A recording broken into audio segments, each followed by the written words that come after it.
Vámonos.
What's up, people?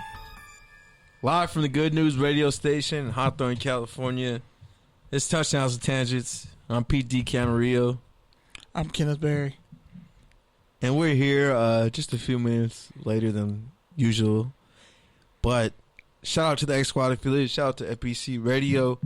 Shout out to Eric, who's out this week. And shout out to everyone else who fucks with our podcast. Thank you for listening. As you know, this is your place for NFL takes and topical tangents. With that, there's quite a bit of stuff to talk about this week. Let's talk about it. So, Kenny, where do you want to start? Well, first off, rest in peace, Jets offensive coordinator Greg Knapp. He was hit by a car over the weekend. Died at 58, I want to say. Left behind a wife and 3 daughters. He was offensive coordinator for the Raiders, a couple other teams. Falcons, I think Broncos. Yeah. Loved by a lot of guys across the league. And he was the passing game coordinator for the Jets. Really sad, unfortunate situation, how that's going to be playing out. Really mature of you to not acknowledge all the jokes you made about him over the years. I was getting to that. You know, now's not the time to be a dick about somebody who just died, especially getting hit by a car. That's really fucked up. And yes, I talked a lot of crap about Greg Knapp because his offense has put me to sleep. But he's a good running game coordinator. He's a good zone blocker guy. He was a hell of a coach, and in the right scheme, he actually made QBs look really good. If there's just no talent around him, then, it's not his fault. Like, there's been a couple of coaches around the league, like the Raiders coach, Kirby Wilson, I think. Running backs coach retired. A couple other guys stepped down around the league. But, like, as far as assistant coaches go, this is really sad because he's been tenured in the league for a long time now. And, to go like that, getting hit by a car while you're on your bike, it's really sad. So be safe to all you pedestrians out there. Sorry we're starting on a somber note, but I just like to get out the way. Rest in peace, Greg Knapp. No more Greg Knapp jokes on this podcast. They're officially done. Yeah, the other big news from the week, if you've been on Twitter today, the whole controversy about the vaccinations. Basically, the NFL issued a memo saying, hey, if anything happens because of COVID, you, the team, are at fault and you'll have to forfeit the game. So essentially, players who aren't vaccinated, we know, have a higher risk of getting COVID, and therefore there's a higher chance of the spread. So essentially, they're targeting players who are not vaccinated. I read today, NFL Network reported like 78% of the league is vaccinated. So, yeah, Kenny, the resident anti-vaxxer, how do you feel about this? Who said I was an anti-vaxxer? Don't blame me. I never had relations with that word.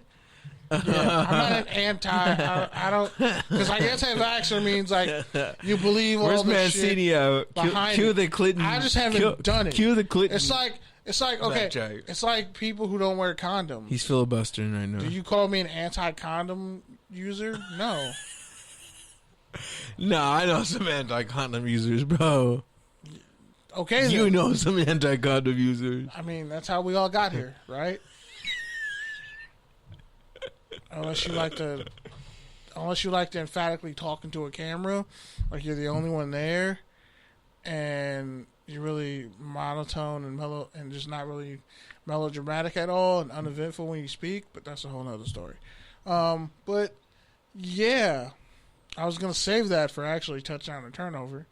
Because the responses, because like some of the responses from some players, let's just save that. We're teasing the story, but like when the story came out, it was one thing, but all the responses to the story are kind of what making it definitely really interesting. So we'll touch that later in the show when we get to touchdown and turnover.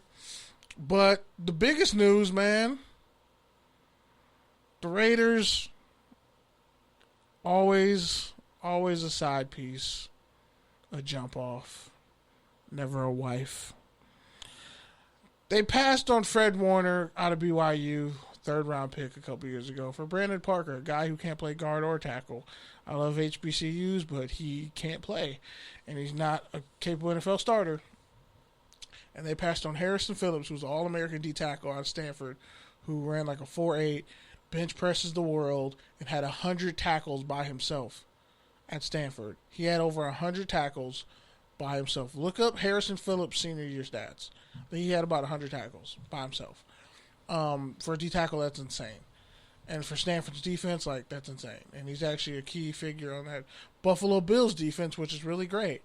So I look at the fact that they passed on guys like Fred Warner, who's an all-pro linebacker, and Harrison Phillips, who's on his way to a Pro Bowl-type career. For Brandon Parker, they traded up to get Brandon Parker, by the way, to be the first pick in the third round. They traded up to get him. This is the same draft they took P.J. Hall in the second round. Sucks to suck. So now we have a guy at Fred Warner, all-pro middle linebacker for the San Francisco 49ers, really the Santa Clara 49ers. And he signed a 4-year, $95 million contract extension, $40.5 million guaranteed. Darius Leonard pretty much is up next as far as contract extensions, but now Fred Warner is the highest paid middle linebacker in NFL history. So salute to him for getting paid. Bravo. Shout out to Darius Leonard. The maniac. He's going to be next. They said They're 4 years. They said 4 years, $19.5 million. I was like, you guys are on crack. He's getting 25. No, 19 and a half a year. Yeah. You were saying he's going to get 25? He's going to get upwards of 25. Bro, what was the Colts' defense before he got there? What are they now? That whole defense is built around him. Who's their best edge rusher? Justin Houston's a free agent, by the way. Yeah, they need to bring him back. He's their best pass rusher. So, and then they had Buckner? Okay, I'll give you that. But they traded to get him. They didn't draft him. They drafted a guy out of South Carolina State who should have won Defensive Player of the Year over a corner who had a lot of picks on a good defense. But don't get me started on Stephon Gilmore. I just don't see how you don't give the nod to a linebacker who has almost as many picks as a DB when it's harder for a middle linebacker to get that many picks. And force fumbles and tackles. But hey, and sacks. I think he had like 5 or 6 sacks too. He put up stupid numbers, and yeah, Darius Leonard is going to break the bank for middle linebackers. And we were talking about this. Shout out to Flights, and shout out to Firebird on Crenshaw and Manhattan Beach, chicken spot. They sell tenders and all types of really good stuff, and they just hit their 2-year anniversary. Black-owned business. Salute to Firebird. They totally didn't ask me to say that. I just like supporting local black businesses. And shout out to Flights, their community. They're a dope restaurant, really nice ambiance. And Pete forgot to order the ice cream dessert. We don't have to talk about how all the times you've been ducking them, but it's fine. I mean, I always knew they were dope. I just have a rivalry with Hawthorne High that you need to understand. That you don't like. If your favorite, like, Cougar Burger is solid as well. Cougar Burger has been 87 different restaurants in the past 5 years. Nah, it's been Cougar Burger for 4 years now. Okay, I've lived here most of my life. Cougar Burgers. I'm telling you, Cougar Burger is sticking now, though. Cougar Burger is sticking now. But it was 17 other restaurants, bro. I'm telling you, believe in the Cougar Burger. It was 17 other restaurants. That gas station was 17 other gas stations, by the way. Yeah. Old Hawthorne. Right. Shout out to Rick's Burgers. They moved all the way to Gardena, but yeah. Man, Hawthorne's changing so much. It's kind of sad. Shout out to try those burger spots on Manhattan. Which one? Like Manhattan Beach and what? I don't know. By the grocery outlet. There's like 2 of them over there. I know a couple. Oh, Brownie Hut? The second Brownie Hut? That place is fire. And there's another one. If you follow that Brownie Hut, like a classic IG, burger or something, they give you ice cream. It's something, bro. I know, but Brownie Hut is fire. Other news from the week: the Las Vegas Raiders president Mark Bowden retires after 30 years. He started as an intern in 1991. He moved his way up to the front office in 1994. He's been a stable in the organization, especially since Amy Trask stepped down in 2013. He took over. Now, his replacement is a dude who's been there for 17 years. Essentially, Bowden was a big part in the whole Oakland to LA relocation. So, yeah, man. That's a great story. Intern to team president. Yep. And retiring just about the right time. Spending time with his family in Vegas. That's what you kind of dream of in situations like that. Speaking of dreams, Tom Brady had his White House visit. He was in full Ray-Bans, looking like a JFK without the back ailments. Wow, he was just up there like Tony Stark after saying, "I am Iron Man." Imagine he's gonna chuckle at that one. He is. Shout out to yacht haircuts and boat shoes. I'm never wearing boat shoes. I'll talk to you about this offer, but it's like, is Tom Brady slowly becoming likable? He's like that dude who you always thought was the class snitch. Turns out he didn't like the principal either. He was actually like a real one, but he just has like a shocking like view that like he's like that. I'm kind of sad that you feel that way. He's like that dude. But I respect you. He's like that dude who like used to be really cool with, but then he got a girlfriend and he kind of like switched up and you never saw him. But now he's single and it's like, oh yeah, I forgot how fun you were. Like, oh yeah, your girlfriend was the problem, not you. My bad. Pretty much. Shout out to Tom Brady though, man, living his best life with the Sleepy Joe diss. He said, "Oh, I make one mistake." The MAGA 40% diss. Yeah, he dropped just cold hard haymakers on Biden to his face, and they're like, "Damn." I mean, when he said it's the Sleepy Tom line, everybody calls Joe Sleepy Joe because the man is like literally 2 seconds away from. Well, the joke was he had a play where he forgot what down it was, and he was like, "Dude, I've been playing this game so long. I have one day where I forget what down it is, and call me Sleepy Tom." No one called you Sleepy Tom, but they did call Joe Biden Sleepy Joe. And then he said 40% of the nation doesn't believe we won a Super Bowl. No, 100% of the people saw the Buccaneers beat the living dog shit and armpit sweat out of the Chiefs. Like, that ass whooping goes up there with the one that Lisa Ray gave old girl in the Players Club. That's for Ebony. That was for me. Like, they beat you so bad, like, y'all might have to be friends after this.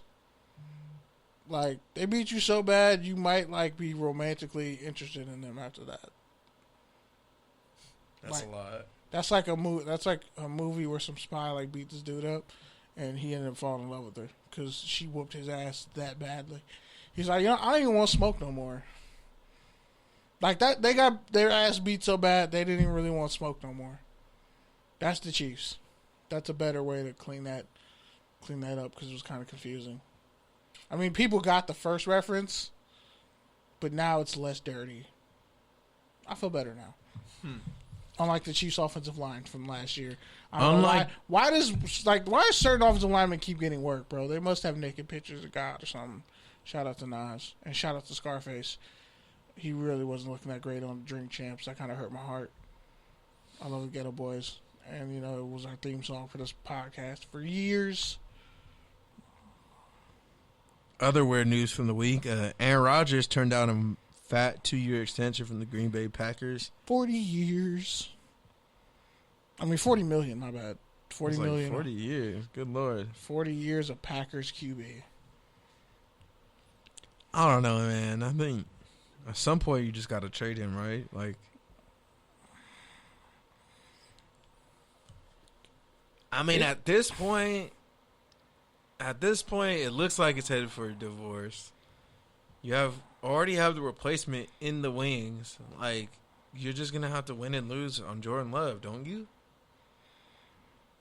Here's the thing: they're ready to win a Super Bowl today, but they probably would have won a Super Bowl the past 2 years had they drafted a receiver in the first round. All you have to do, I get it. You've been burnt ever since you took Robert Ferguson, and that shit didn't work out of Texas A&M, and he ended up getting a severe concussion and retiring, getting really injured. That Robert Ferguson pick was a bad pick. But guess what? That was like 10 years ago. Justin Jefferson was available. Like, they keep taking on... Honestly, if Eric Stokes didn't run like a 4.25 in front of the world, if he ran a 4.5 or a 4.4.2, he's not going in the first round. Can we just be honest? Like, that's some DJ Hayden type shit. Oh my God, he had that heart injury, he overcame it, and he ran a 4.33 at his pro day? Guess we gotta take him now. What if we miss out on him? We don't want to be the team that misses out on him. Well, what about his tape says elite corner? Oh, he's 6'1" and he's fast and can be a press corner. Kevin King is what, like 6'3", ran a 4.4. Not all that strong. Gets eaten up. Might have to switch to safety. Like, come on. Like, with this Aaron Rodgers situation, I think they really just should have gave him input on things. And taking Jordan Love in the first round was just such a bad move when you were trying to win a Super Bowl. It goes to show him you're clearly not trying to win the Super Bowl. You're trying to rebuild while I'm here and then use me for equity on my way out the door. And fuck you. You're not going to do to me the way you did Favre. I was a much better teammate than Favre. I was a much better character for the community than Favre. You going to do me like Brett Favre? I would have won at least 5 Super Bowls had you gave me a fucking defense. You know who had a fucking defense? Brett Favre. Brett Favre had a defense most of his career and still led the league in interceptions and touchdowns. You know who always leads the league in damn near touchdowns? Me a lot of times. You know who has like 57 touchdown passes and -2 picks? Me. Aaron Rodgers. You know who literally has watched you put together the shittiest of defenses and then get rid of Clay Matthews and then give his number to somebody else and then bring in old retreads and then watch all these talented Packers defensive tackles walk that you could have kept had you just paid them, and we probably would have still had a good defense, or you didn't fire Dom Capers fast enough, or you didn't just go back to running a 4-3 and maybe putting together a fucking stout defense. For me, Aaron Rodgers, and then you hire all these people, they want to play this dumbass analytics Moneyball type game, and then draft another corner who's fast and might not make it. I think you left out the part where they have like 3 running backs and they still draft a running back. A.J. Dillon? Oh, yeah. So then you find a diamond in the rough in Aaron Jones, and then you draft his replacement. So you already had another replacement on the roster. But then Jamal Williams. we don't run the – and then you let him walk in free agency, and then you're not going to run the ball 50% of the time like the Ravens, or really 80% of the time like the Ravens. So you still want me to throw all these passes, and I just throw 48 touchdowns and 2 picks or 4 picks, whatever it was. Can the Packers even spell tight end? Oh, and I'm just making tight ends famous out here. Just throwing it to random tight ends you've never heard of. How many tight ends have you missed on? Shout out to Mercedes Lewis, but guess what? He's been in the league almost as long as I have. Green Bay Packers. I think he is. Me and Mercedes Lewis came in at the same time. Yeah, the same drive. What the fuck in the motherfuck? All right, let's transition. Sorry, I have to be an anger translator for Aaron Rodgers. College football. Oh, wait, whoa, I wasn't ready. You telling me it's college football time? Yeah, your 15-minute spot. You said you knew. Okay. So, DeionGate at the SWAC Media Day. A white journalist, and I have to preface it with a white journalist because, well, the racial undertones are obvious. And this is a 2-pronged point. Deion Sanders has been about changing the narrative on how the media covers and respects and treats HBCU football because it historically has produced the game's greatest football players. More Hall of Famers come from HBCUs than arguably like 27 D1 schools combined. Like one school has more Hall of Famers than like 20 schools. I'm not even joking. And Jacksonville State's one of those schools. So at the media day, he put the whole video on his IG because he was accused of leaving media day early because a bunch of reporters came out and said he left media day early with a bad attitude because some reporter, some white dude, called him Deion, and then he said, hey, you don't talk to Nick Saban like that. Pretty much what he was saying was, like, bro, we're not buddies like that. We're not on a first-name basis like that. You don't talk to Nick Saban like that. Like, you don't see these people talking to Nick Saban like that on TV. Hey, Nick, hey, buddy. Like, you don't see them on first-name basis, buddy. They keep it professional. It's media day. It's professional. Don't first name basis me like that. That's not cool. I'm Coach Sanders or Coach Prime or Coach Deion. Even. Like, just don't refer to me on a first name basis. The journalist said, okay, Deion, and kept doing it, being a smart mouthed little dick. I guarantee you, he wouldn't talk to Deion Sanders to his face like that. I'm about to really go in on these punk ass white journalists who find their way in sports media and don't know shit about anything, never played a sport, don't know anything about anything, and then have the pompous fucking arrogance to sit up here and look at other journalists who are more qualified than them to be in the room, and they want to talk to coaches who have played the game with this pompous ass attitude. So Deion Sanders just got up respectfully and just walked away.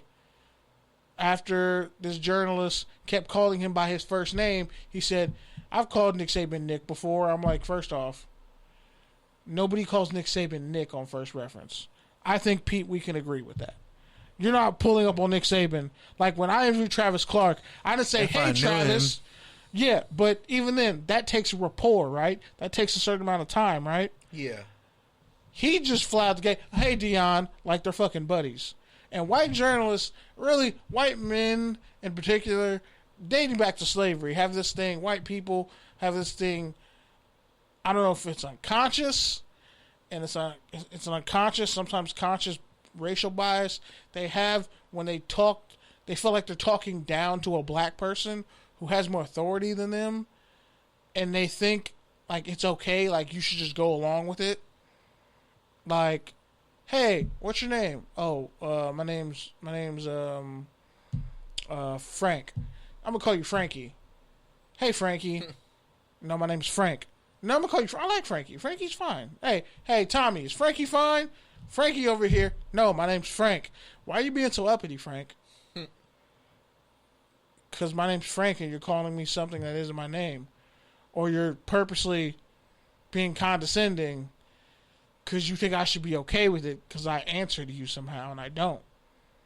That's a racial undertone in journalism and in life. Like, I remember I've been places, I'm not going to say what event. I was at some events, and I heard some people talk a certain way to certain players, and I'm just like, if y'all were the only two people out here, you wouldn't have the balls to talk to him like that. You have an audience, or so you think you do, and whatever privilege you think you have as like some white dude, because you can just get fired, and you're white. You'll just find your way in life and get another gig. It's not that important. But if I or someone like Pete does that, we're blackballs for life. So I think it was important, the message that Deion Sanders sent, hey, you don't talk to me like that. Address me like you address all the greats and all the other. I'm a coach. I've earned this position, my title. The same way when somebody's like, I'm going to talk to the manager. Bitch, I am the manager. Like, I want to talk to your corporate. Does this look like corporate? You can get the number, but when you're here, you're going to respect me and respect my position here. And too many times, when it's a black person in a position of power, people feel like they don't have to respect you. They can talk to you any kind of fucking way. As someone who's dealt with that and experienced that in a couple different positions, some of it was racial, some of it was just people are assholes, and they want to talk to you any kind of way. Yeah, I totally understand Deion's reaction. Now, on the flip side, some coaches don't care if you call them by their first name. They want to endear themselves to the media. So they'll, say, you know what, no, man, call me Coach Jimmy. Or call me Bud. Or call me Skipper. Or call me fucking whatever. Those people, you got to read the room. And that reporter didn't read the room. He tried to be a smart-mouthed little arrogant prick. And he got walked out on. And then all the journalists tried to back him. And say, no, that wasn't racist. No, it's a racist. See, when you correct white people on some shit that you say is racist, and then they tell you it's not racist, I'm just like, you realize you're no better than like your slave killing, lynching ancestors, right? When you do that, you literally just totally disqualified my humanity in a moment where I'm telling you you're doing some shit that's counterintuitive to our relationship right now. And there are racial undertones because white people have felt like when they talk to black people, whatever their position is, there's a video of this doctor on a Zoom call. This white dude would not address this black woman as a doctor. He kept calling her by her first name, all out of context. I think it was a dude out in Louisiana. He said, are there any N-word with a hard R? He pretty much said, how can I phrase this without being grotesquely... Yeah. It's just a grotesque phrase that he used. But he pretty much called her a house nigga. Are there any house niggas on this... Is there a house nigga on this board right now? It was at a meeting. I want to say it was in Louisiana. There's a video and a story of that, too. And him talking to her a certain way. And people are saying he should be fired and punished for that and kicked off the board. But I'm saying, white people talking down to black people on some racist undertone shit, and white people talking to non-black people on some racist undertone shit, like talking with the feeling of superiority, like I should just acquiesce to how you're speaking to me, like you can't get stabbed in your jugular. Like I talk to people like I know we can both die at any moment through disrespect, a lightning bolt. Like you don't want to leave a bad impression when you're talking to people, and you don't talk down to fucking strangers. Especially in professional settings. It's rude, it's callous, and it shows you clearly didn't have your ass beat as a child because you were clearly not given boundaries and you don't respect other people's space. So, yeah, pretty much the whole Deion Sanders thing. He's trying to get respect for the SWAC and the coaches, and I get that for HBCUs. And he made the right decision, but also there are plenty of coaches who have no problem being called by their first name. And also, if there are coaches that warm up to you, they'll let you do it. Or some coaches might just be playing fake for the camera. So you never know, and you got to be careful with that situation. But anyway, on to the next thing. So, a new Vanderbilt coach, he's pretty much, quote-unquote, fucking up the church's money. for his players in regards to name, image, and licensing. Vanderbilt's been trash in football for years. Like, Clark Leia, what he's doing is he has the printed roster for all his players, right? But none of them have jersey numbers. Like, nobody has jersey numbers. So, with schools and not pro days, but schools and media days, they're marketing players. So you know whose jersey number to look for when you're on the field. Like, and, NIL, name, image, licensing and all that stuff. It's important for, like, Michigan is doing a lot of proactive stuff. Like, most of their players all have name, image, and licensing deals already through the student store. You can get customized jerseys, they have watches, all types of stuff. Customized stuff. And it's because you market the person, you market the jersey number. That's how you get revenue and all that. But this coach is pretty much saying, no, they got to earn it. It's not about the name, image, and licensing. It's about the team. And none of these guys have numbers. Nobody has a jersey number. Nobody. So that in itself is kind of awkward. And for a school that has no real wins since Jordan Matthews was there, which was about 8 years ago, you should probably cool it. I know they fired Derek Mason, but and they had a female kicker, and even then, it's you don't do that. You don't take away. And then there's I think 13 seniors on the roster, so you don't take away that moment from their families to be able to flip through the media guide. Which, by the way, you have a whole marketing department for your football team, and you're not marketing them very well because nobody has jersey numbers. All despite the NIL, rule changes. I think that's really stupid, and we'll see how far it goes. Now, on to the person whose ass I really wanted to roast. Washington State head coach Nick Rolovich, who was a coach at Hawaii and then came to Washington State. He says he won't be vaccinated for personal reasons. He's not going to tell you why, and you need to respect it.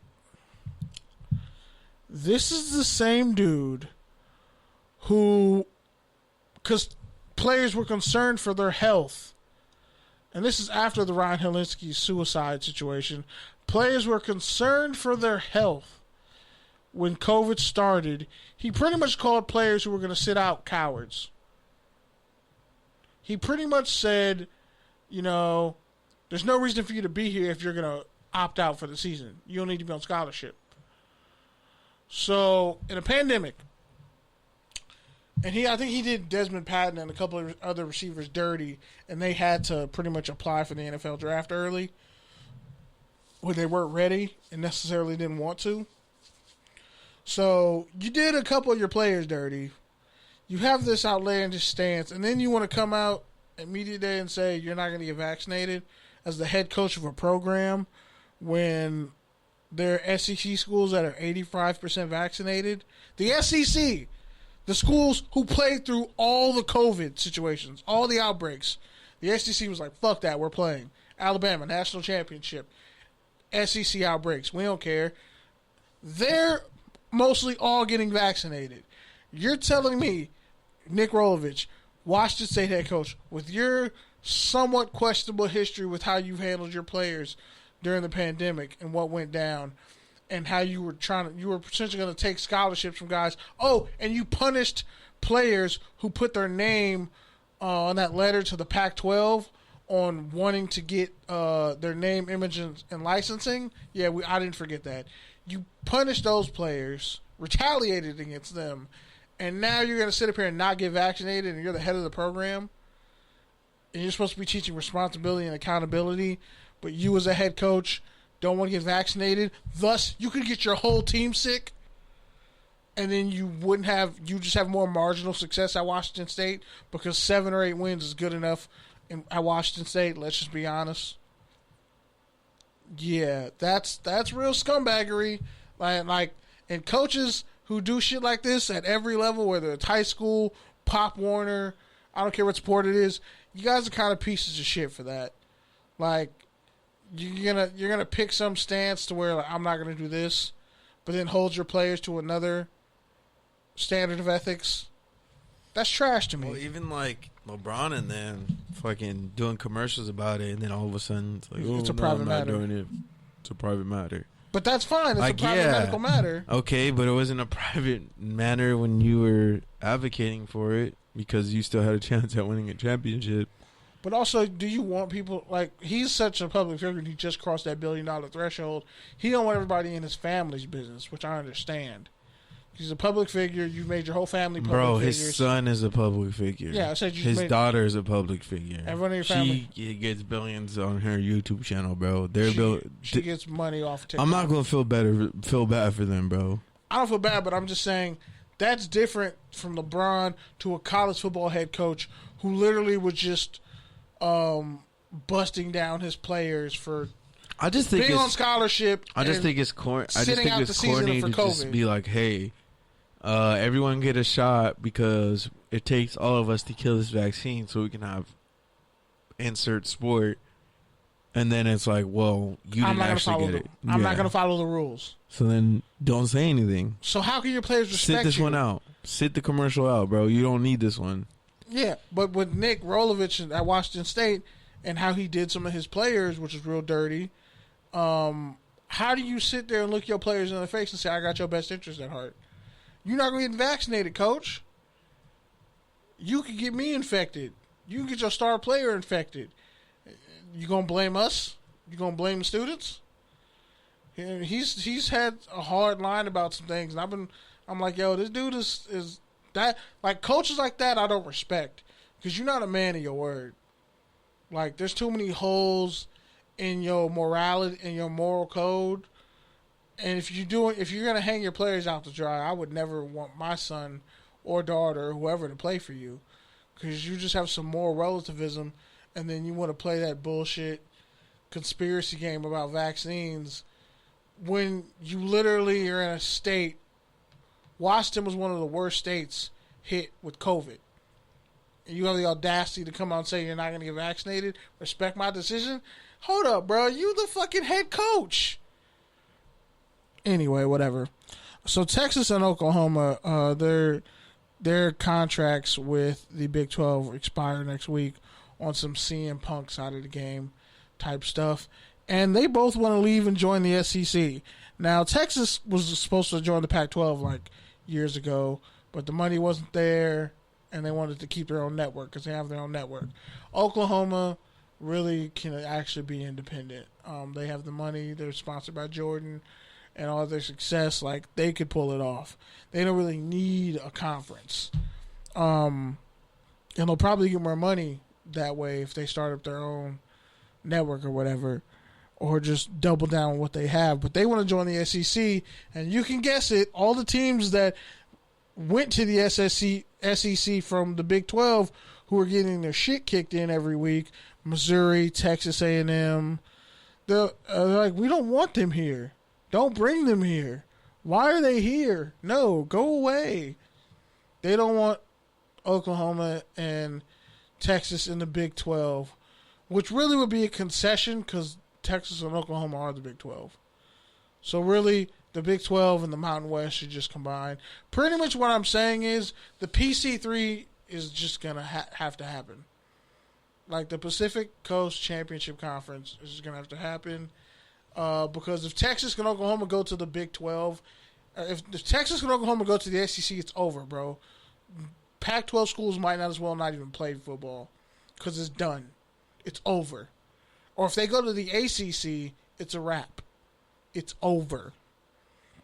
Like, recruits are going to flock to those schools more than ever. So, this is a power move. This is a power vacuum. The Big 12 could die if these two teams leave the Big 12. Because then you have to bring in Houston and all these other schools. But it's funny, if you look at our graphic on the Touchdowns and Tangents Instagram page, where there's like 25 schools that all have more wins than Texas in the past decade. Iowa's one of them. Boise State's one of them. Baylor's one of them. So, yeah. There you go. Legendary Florida State head coach Bobby Bowden has a terminal illness, And he said that he's made peace with it. He's 91 years old, greatest coach of Florida State history, 2 national championships, countless NFL players sent to the league. He coached Deion Sanders. He had Randy Moss on that Florida State squad for a minute, too, and then he got in trouble and had to go to Marshall. But imagine Randy Moss at Florida State.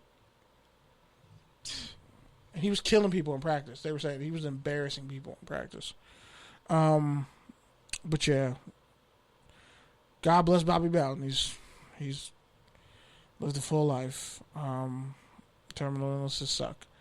So sophomore QB Bryce Young for Alabama, who was the number 1 player coming out of the country over the Clemson QB who went to St. John Bosco, DJ Ukulele, Lele, I think that's how you say his last name, who, by the way, he's sponsored by Bojangles.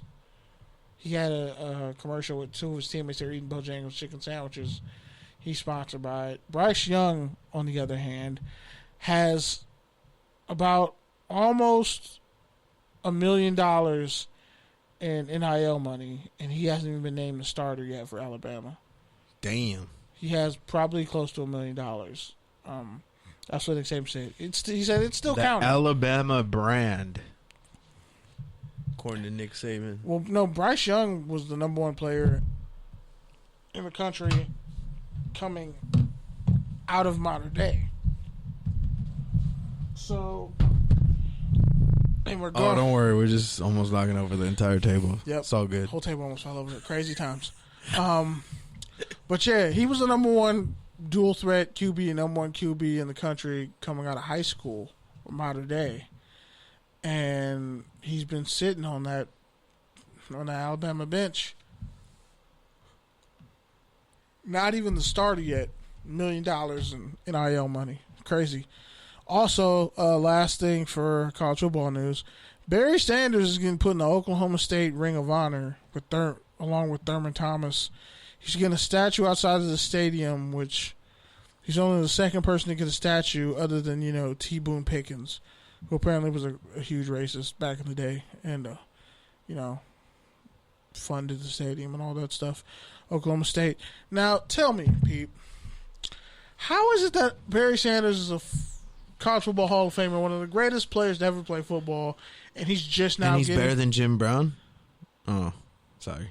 That's a fair point, Awkward. but you really hate Jim Brown, and we're going to talk about that later. Like, you really need to stop hating on Jim Brown. That's bad karma. You're going to blow your knee out if you don't stop. What about all those? They're going to pop a hamstring stretching that hard. Never mind. They're going to pop a hamstring stretching that hard. Well, we all know Jim Brown has popped out things. You got to stop. You need to stop. This is not a fight you're going to win. I'm not helping you if Jim Brown's handlers come after you. I'm just turning this into a chance for us to get some clout. Like, stop this. Stop. This goes down a dark road that neither of us can come back from. Mainly you. So stop slandering Jim Brown, please. I got worse slander from when we're off air. Don't worry. I know you do. Like, we don't. You know who got the running style from Jim Brown? Ezekiel Elliott. Okay. So yeah. Fair. That's fair. Like, literally. So, that's fair. The person you're slandering, like, your favorite player is their hero. But Barry Sanders, like, one of the greatest players of all time in school history, and you're just not putting him in the Ring of Honor at Oklahoma State? It's Oklahoma State. But it's like you're just now doing this? Des Bryant should have been in the Ring of Honor.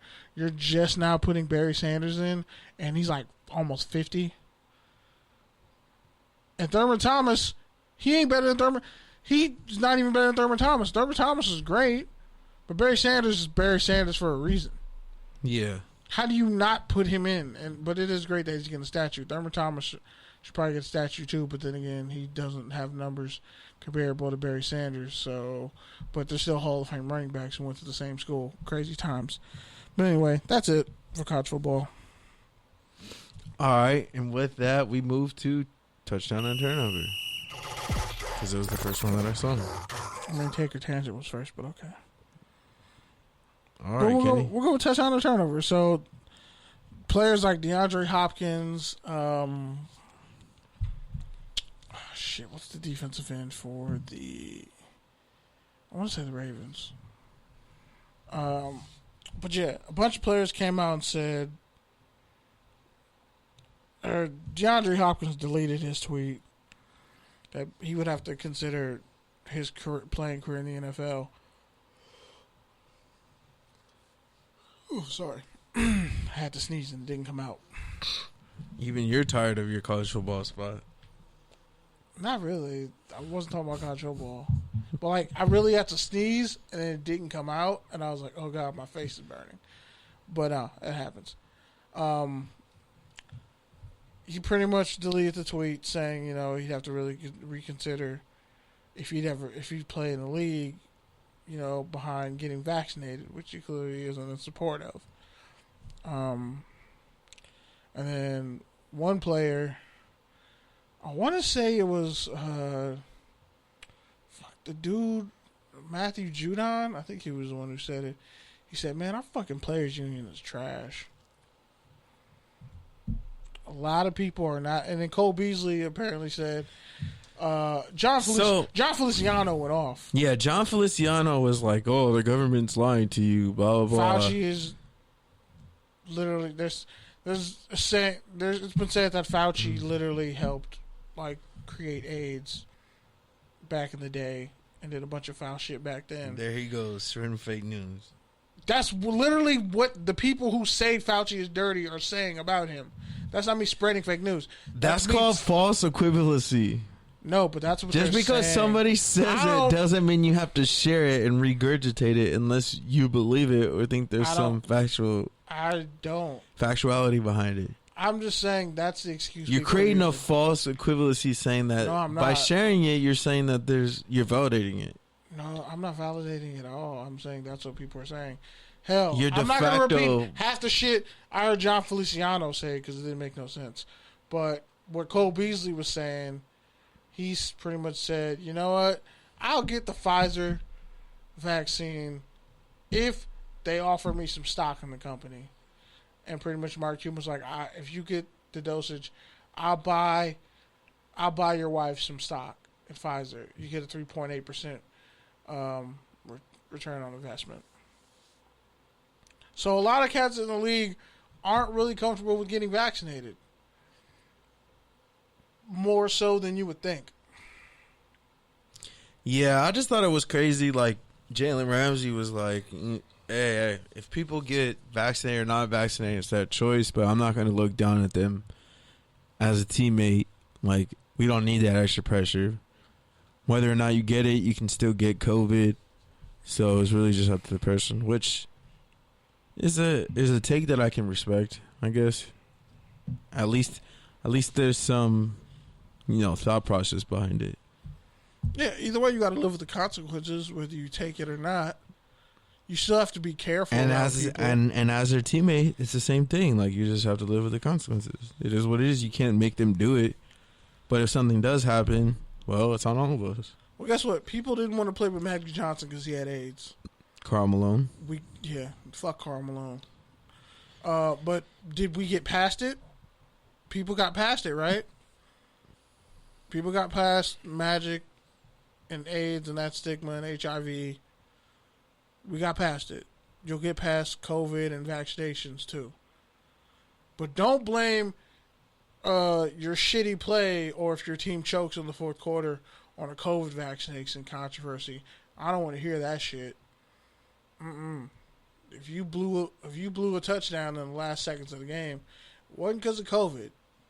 You blew a touchdown. But it is what it is. Okay, so touchdown or turnover, the Colts' new uniforms. I haven't seen them, so I'm gonna say it's a turnover. Like they have two what's that shit called? The horseshoes. What are they called? Horseshoes? No, they're called horseshoes. No, they're called something else. Damn, no help right now. But yeah, I forget what the horseshoes are called. They're supposed to be 1956 uniforms. Yeah, there's two of them on the back of the helmet. Didn't we just talk about this off air? Like, there's really no. I don't know why we don't need to know back to things pre 1970.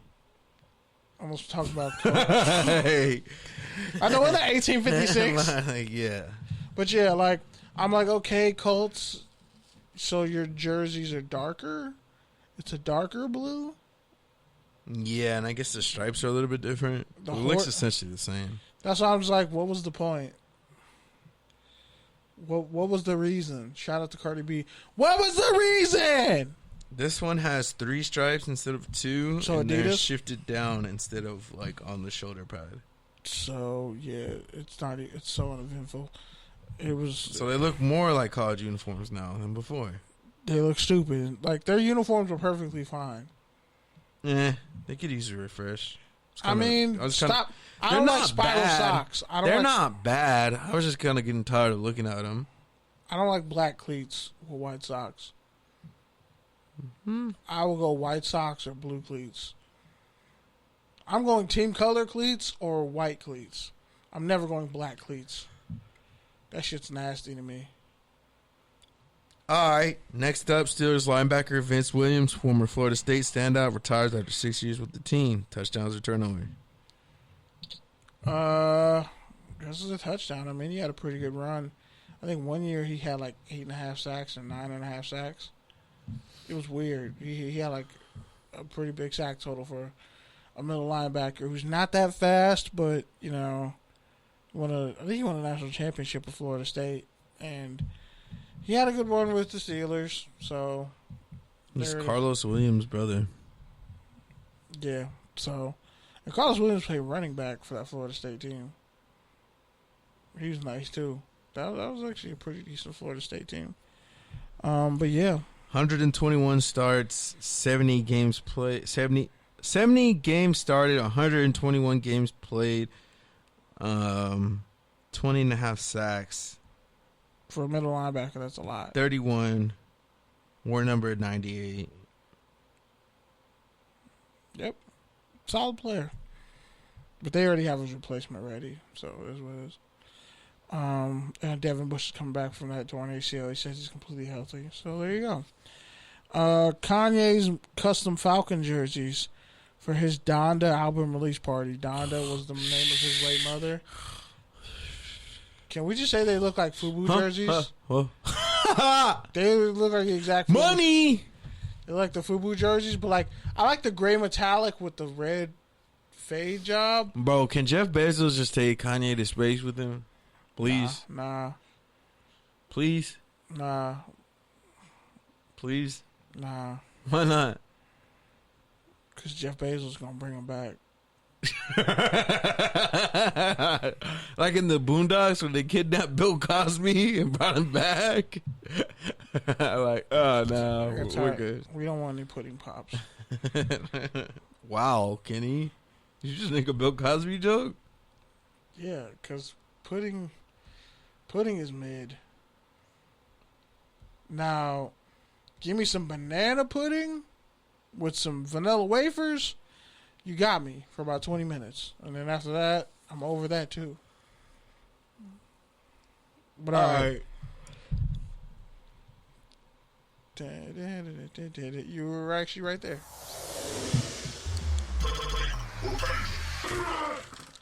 All right, so Madden is releasing the ratings over 4 days. Which, by the way, make sure you come out to Joxer Dailies July 31st, which is next Saturday, 5:30 to 8 p.m. To see Kenny, because I won't be there. He's going to be blacked out in Vegas. You better be blacked out in Vegas, bitch. I better see pictures of before and then nothing else because you're going to be too blacked out to send me the after. Facts. I better see a picture of fucking Whitney Houston's hotel room. But like your hotel room. Mine is the death and cocaine. But nah, yeah. Anyway, it's going to be dope. It's going to be great. A bunch of shows there's going to be a Good News Sports showcase. A bunch of shows are going to be there. Tap in, pull up with us. I'll have a great time. I'll give out ring pops. Just because, I mean, we're still in a pandemic. And if you want to feel like a kid again, just take a ring pop. You ain't even got. I don't think you're supposed to have a ring pop in a pandemic. Is that the episode title? It is now. It definitely is. And why shouldn't you? Shit. People still going to the beach, flooding it every day. You might as well get a ring pop. Feel nostalgic. Think about the days when you didn't have to think about rent or credit score. Like, really think about the last time you were genuinely happy and your next thought wasn't the rent's due. Like, when was the last time as an adult you didn't have an existential crisis brewing in the back of your mind somewhere? I mean, that's pretty much all of life. But, like, there was a point in time, like that saying goes, at one point you went outside and as a child and it was over. You didn't realize it. You left as a kid and never came back. But anyway, yeah. So, I'll be there. Good News Sports, Showcase, Jocks or Dailies, Culver City, off Washington, in Culver City, 5:30 to 8 p.m. Courtside will be there. I'll be there. Mark and DP will be there. Gunnels will be there. Some of our newer shows will be there. Profanity Nation will be there. Shout out to the Milwaukee Bucks for winning a technical foul. Salute to y'all. Now, if only, like, the Milwaukee police and Wisconsin stop treating black men like shit, they kind of have to, because black men won you literally an NBA championship. So you kind of got to cool off on black people for the rest of the year and start blaming Aaron Rodgers, because if he doesn't show up, then, you know, you can't blame Devontae Adams. But, yeah. So, my whole tangent on the, really... Like, the Madden ratings are starting to become like 2K rollouts. What does that mean? But, like, worse. I don't even know what that means. Like, it's a clout grab. Like, Madden would come out, and then you'd find out later that the ratings were trash. Or good. But, like, the ratings weren't the focus the way they are now. You know what I mean? Like, if they nerf Kyler Murray, or if they nerf... But I think it's also just part of guys who run 4.25s. Growing up with the game now. It's like the kids in Madden grow up playing Madden now. Like, since... So, if you're 24 we went through 3 generations of Madden, though. If you're 24 now, like, let's say you started playing at 10. So, what? You're playing Madden 2008? 2004? Probably your first Some people game never played Madden on 6. PS2. I'm just saying, like, they've been playing Madden for a long time, so now it's not just like, oh, a bonus cool thing, like, hey, I'm also in this video game. Now it's part of the culture of being in the league. Like, you want to be in the game. You want to play as yourself. You want to...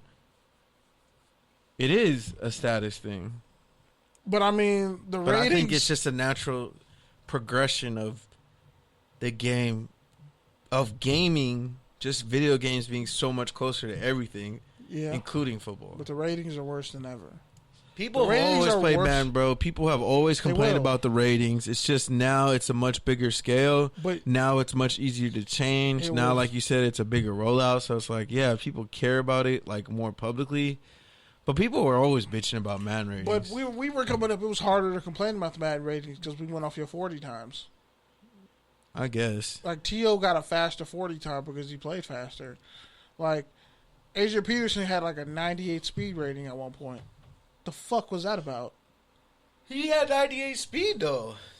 At Oklahoma? He ran a 4.4 flat. Marshawn Lynch ran a 4.44. They gave him like a 93 speed rating. What I'm saying is, like, the speed was more accurate back then.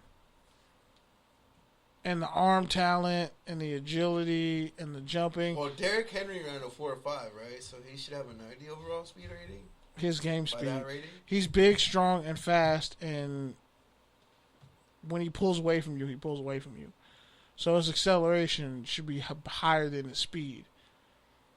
But with the 4.5 thing, yeah, there are linebackers that run 4.4s, but they don't get 90 speed ratings.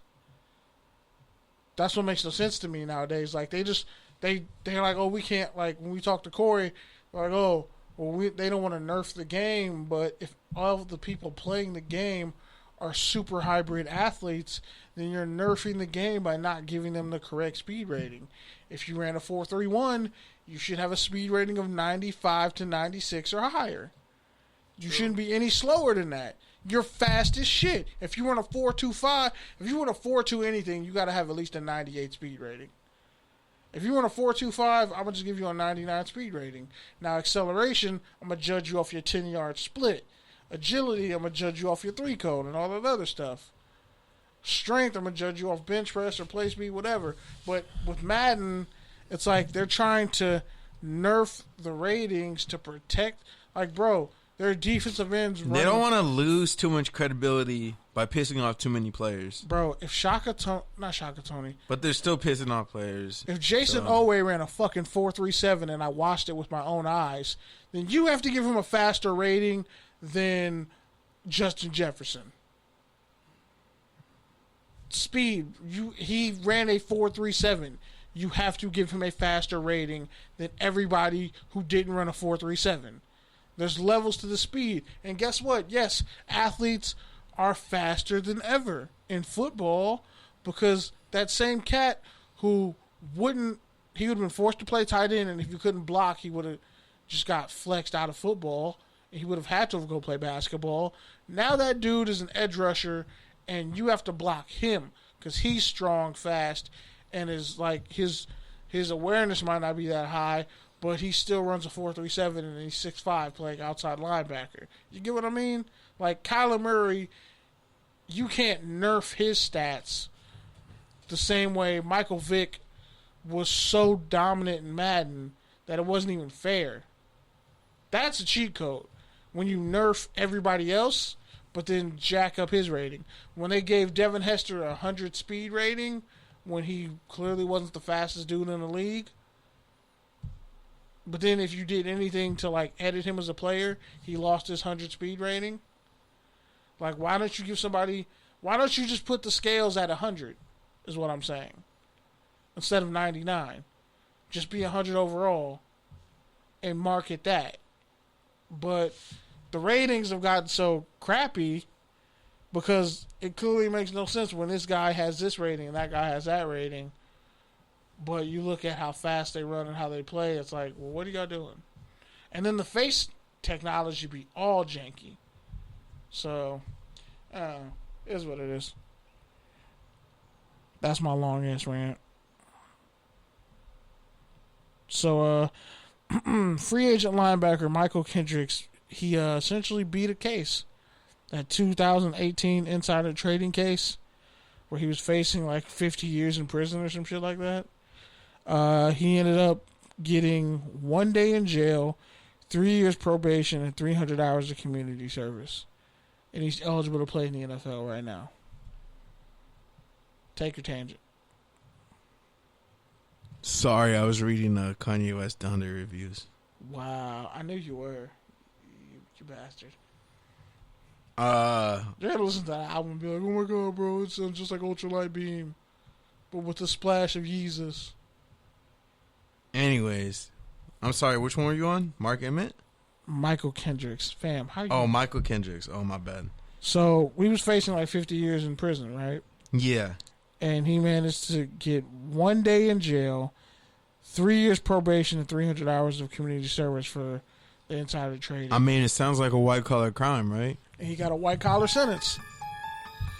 Like, I'm happy because this is the first time a black dude like actually got a white-collar sentence for a white-collar crime. I don't think it's the first time, but it's the first notable time. That's the only time in history I've known it. In the prime of his career still. Like, I guess. Name somebody else who's gotten... I don't know. I don't follow white-collar crime. I'm not a white-collar beat reporter. I'm sorry I don't read American Lawyer every week and see who beats a case on fucking Wall Street. Probably should. But I'm sure there's plenty of black people who get off, too, because there's plenty of black people who make money off Wall Street, too. Not really. Being crooks. Yeah, there are. Wall Street is like 90% white. It's not 90. It's probably like There's 85. a lot of... I said 90, you said 85. Yeah, it's probably like 85. 85 rounds up to what? 85 if you're counting... Never mind. A hard 85. Nah, it's like it's like 70. Okay, are we talking white, or are we talking white passing and white? Are we talking white? Not are we black. talking another color but put white on the survey white? That's what I'm saying. White passing and white. that's easily 90%. So you got to throw in Indians. But there are some black people who will fall in that too. But that's a very small percentage. That's true. So what I'm saying is, Wall Street. There's like white dudes from Harvard sure it's a Google getting thing. those jobs, literally getting those jobs because they went to school with somebody. I mean, that's how we work together. Yeah, but you and me can't get Wall Street jobs because we like that. Because we didn't study economics. But I'm saying that you're missing my point, but you know what I mean. The nepotism from those Ivy League schools is all over the history of Wall Street. And the CIA. But that's a whole nother get down. Damn. 80% of executives are white and male. Exactly. On Wall Street. Exactly. Ding, ding, ding. So, yeah. And the fact that a player... Because normally when players get hit with this stuff, like they take all the negative press when the person who actually probably got charged with them got most of the money. So, but it's actually better at non-executives. Like it's like 40%. But the people at the top get most of the money. They get the lion's share. No, everyone makes money on Wall Street, bro. Yeah, but I'm saying the people at the very top, they get the lion's share. And the people who should be in prison right now for like 100 years for how they crashed the fucking economy, nothing happened to them. And people lost their houses. Subprime mortgages, that whole deal. What do you want me to say, bro? You want me to feel bad? Is that what I'm supposed to do? No, I'm just saying when it comes to white collar crime Get in line, bro. And fucking people over out of their money. Yeah, that's a white people thing. That's a when it comes to that's an American thing. It's definitely an American thing. There's nothing more on American Wall Street, than on Wall Street, that's a white dude thing. With a couple white women sprinkled in, because you know they can't put too many white women up there, because white men have fragile egos, very fragile egos. So yeah. All right. So Mark Emmert. Speaking of white men, he says it is time to decentralize college football. He said that in a quote, in a story. Take your tangent. I'm going to say... Of all people saying that, he said it. I get what the idea is, but it's really like... It's like right now, like what's going on with all the fintech, all the cryptos, all that sort of stuff, man. Like all these new internet banks popping up that don't charge you fees and overdrafts. It's like, yeah, in theory, that's what we want to happen. That's what should happen in a free market economy. But the reality is, as we just talked about, all the big banks already established. They've already been bailed out. They're already pillars of our country and institution and society. So it's like you're not going to beat a 4-1 lead. Like the game's already over. And I think that's the same thing with college football. Like we already talked about Alabama a little bit earlier, but it doesn't matter. The rich are really just going to get richer from the NIL. And as much as we want to say, well, this could bring parity because guess what? Now you're essentially a pro player at all these small town colleges. The truth is the biggest schools who have the most winners are still going to make the most money because they're going to get the most streaming and the most TV dollars. So, which is why Texas and Oklahoma and the decentralizing SEC, it's not really possible. Unless you really fuck up the conferences and like Texas and just Oklahoma mix are trying to do, and just like mix everybody. Like if you actually put conferences, like remember that meme I sent you like a few months ago with like tier 1, tier 2. Like if you really made the conferences based off like historical, like CIF, like where it's kind of based off of what you've done in the past, but also like what your social economical status is and all that stuff. If you really base it off that, then you could potentially decentralize it. But as of now, it's like the institutions at B have already been at B for so long. You can only do so much. Yep. And I pretty much agree. And I just think he's full of shit for him saying that when it's like, bro, you ran a fucking oligarch for years. Like, you ruined countless students' lives with the decisions you made. Well, acting like the left hand of God when nobody fucking gave you any authority. Give that tennis team their records back.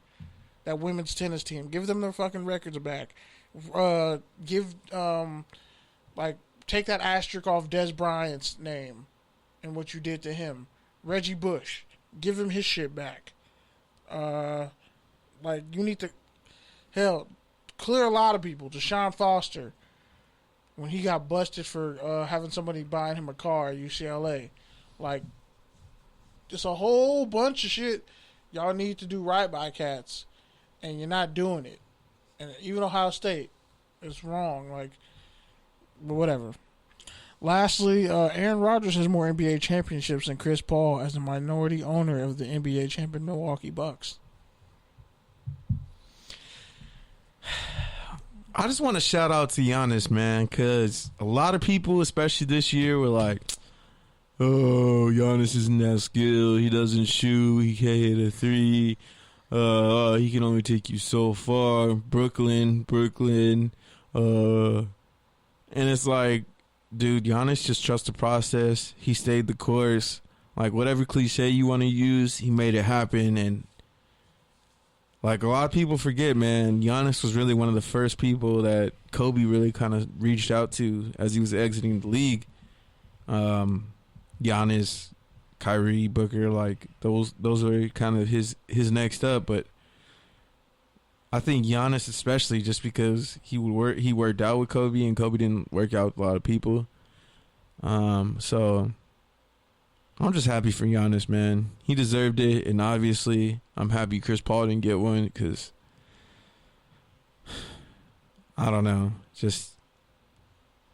I don't know, man. So some things are too perfect for them to go right, and Chris Paul this year was that. Try again next year. In your 17th season. But yeah, oh well. Sorry, Aaron Rodgers. Well. And with that, we can get to the rants.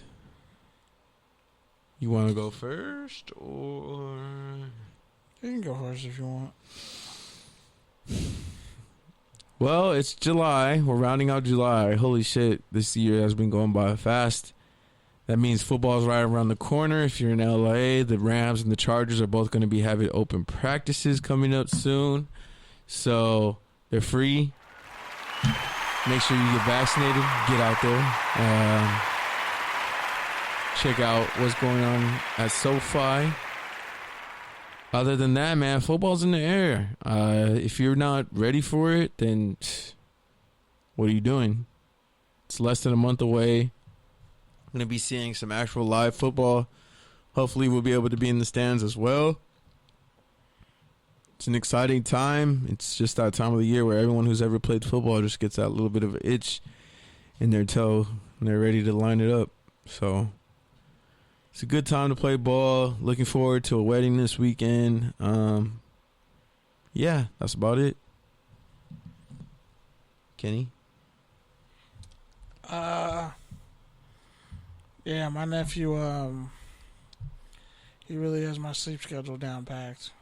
He's been kicking my ass all week. But man, like, his legs are getting stronger and stronger by the day. He kicked the shit out of me earlier today. I picked him up. I was like, "How you doing, buddy?" And like, I called him in his sleep. Well, you called him buddy. That's where you fucked up. Yeah, like my little. What are you? Yeah. My nephew be thugging. I'll be like, okay, just gotta test your gangster real quick just to see. Like, call me buddy. But yeah, every day just seeing this kid just get bigger and bigger and bigger. Kicked it with some homies this past weekend.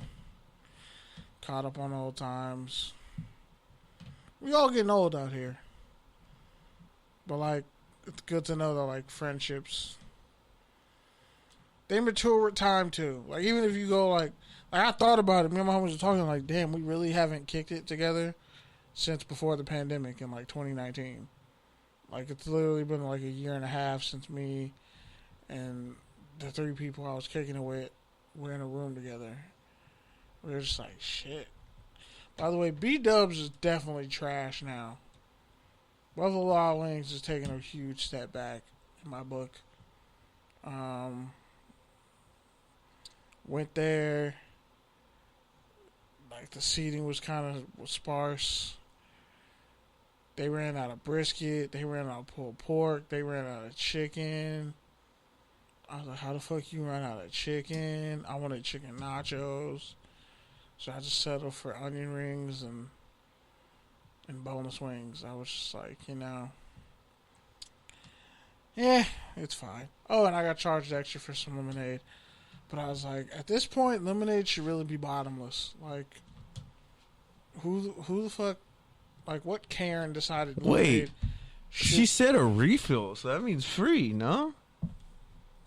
Yeah, she said a refill, but then I got charged twice. And like, oh no, she was like, oh no, the lemonade isn't bottomless or whatever. I was like, yeah, that happened to me with some orange juice. I was like, what? Like, lemonade and orange juice should be fucking bottomless, bro. Like, what are we doing? What are we talking about right now? What are we doing? Like, this is appalling, but whatever. Y'all have a blessed week, and again, tap in with us. Good News Sports showcasing all the various talent on the Good News Sports Network, the Good News Network. Shout out to X-Squad affiliates. Shout out to everyone who loves us and rocks with us and listens to our podcast, and be texting us like wild stuff during the broadcast. Like, yo, I can't believe you just said that.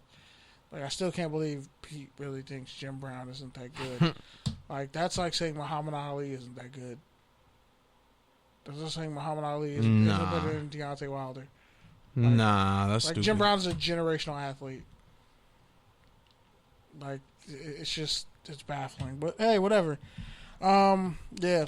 Again, Jocks or Dailies, 5:30 to 8 p.m. July 31st. It's the last day of July. Next Saturday. The year is really 7 months over. We were just talking about 2021 had to be better than 2020, and we're literally almost over. My 30th birthday is in 5 months. No. 6 months. Holy shit. All right, man. Well, have a great week. Thank you for listening. Shout out to Eric. And, yeah, man, like this podcast, rate it, touchdownsandtantrums.com. Please rate it on iTunes. Got some new stuff coming up, so lock in. Peace. Peace.